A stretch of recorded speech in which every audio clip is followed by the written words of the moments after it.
Does God command violence in the Old Testament? There are many people who come to me and say, George, the Bible can't be trusted. God is a cruel God because God commands violence in the Old Testament. Well, why does it appear to be so?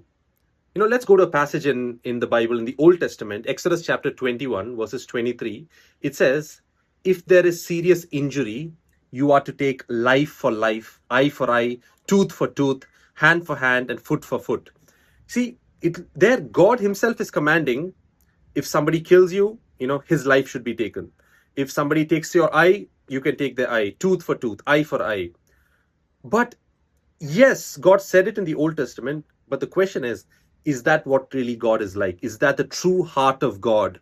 Is that does that represent an accurate picture of God? Let's look in the New Testament, in the New Covenant.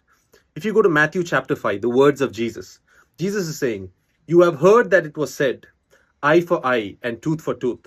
But I tell you, do not resist an evil person.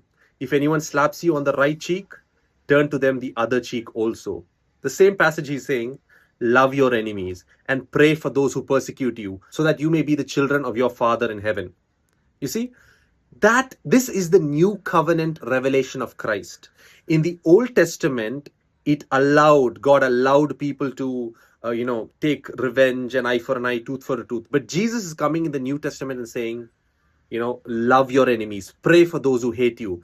This is the true heart of God. Yes, it may be difficult for us to live up to the standard. That's a different question altogether. Whether we can live up to the standard of love is another question. But what I'm trying to say is, the heart of God is love and unconditional love.